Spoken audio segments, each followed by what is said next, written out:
नमस्कार दोस्तों, स्वागत है आपका पितृलोक दर्शन चैनल पर। दोस्तों, श्राद्ध पक्ष को शास्त्रों में महालय कहा गया है।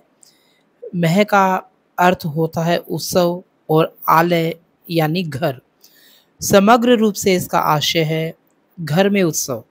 पितरों के आगमन से घर में उत्सव का सा माहौल बन जाता है, घर उत्सव से भर जाता है। अपने अस्तित्व के लिए हम पितरों की ऋणी हैं।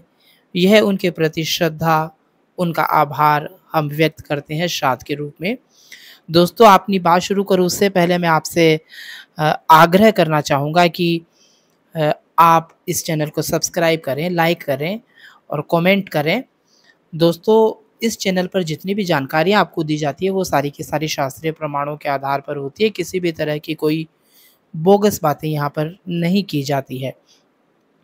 दोस्तों, जो श्राद्ध होते हैं उनमें जो 3 का आंकड़ा होता है, 3 की जो संख्या होती है उसका विशेष महत्व होता है।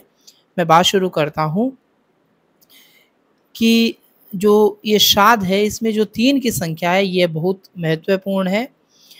पितृ जो शब्द है वह केवल पिता का सूचक होता है, जबकि पितर में पिता, पितामह और प्रपितामह तीनों आते हैं। यानी पितर के अंदर हमारे पिताजी, हमारे दादाजी और हमारे परदादा तीनों आते हैं एक ही शब्द में। व्यक्ति के लिए अपने इन्हीं तीनों पूर्वजों के श्राद्ध का जो निर्देश है वो दिया गया है। क्रमशः वसु, रुद्र और आदित्य इनके श्राद्ध देवता माने गए हैं। यानी पिता के, पितामह के और प्रपितामह के जो 3 देवता है वसु, रुद्र और आदित्य, इनके श्राद्ध देवता माने गए हैं। इस प्रकार श्राद्ध करने से भूमि के देवता वसु, वायु के देवता रुद्र और आकाश के देवता आदित्य सब संतुष्ट हो जाते हैं। श्राद्ध में 3 पिंड बनाए जाते हैं और 3 ही कर्मों से श्राद्ध पूर्ण होता है। ये है पूजन, जलांजलि और यथाशक्ति दान।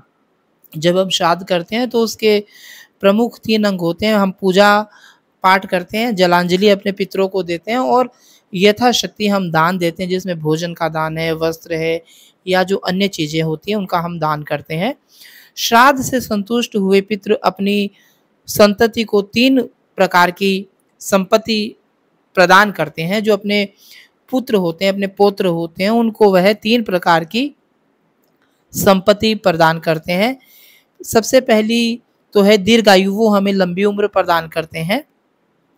स्वर्ग अर्थात सुख सहित प्रतिष्ठा और यश, ये सारी चीज़ें हमारे जो पितर है हमें देते हैं। और इन सब चीज़ों का जब हमारे जीवन में आगमन होता है तो हम निश्चित रूप से उन्नति करते हैं। जितनी भी समस्याएं होती है वो हमारे जीवन से दूर होती है। तो मैं आपसे आग्रह करूंगा कि आप अपने पितरों का श्राद्ध पूरी श्रद्धा भाव से करें। श्रद्धा भाव से अगर आप अपने पितरों का श्राद्ध करते हैं तो निश्चित रूप से आपके पितर आप पर बहुत प्रसन्न होंगे और आप धार्मिक उन्नति तो करेंगे ही करेंगे, जो अन्य प्रकार की समस्याएं उनसे भी आप बच पाएंगे। जानकारी आपको कैसी लगी आप जरूर बताइएगा।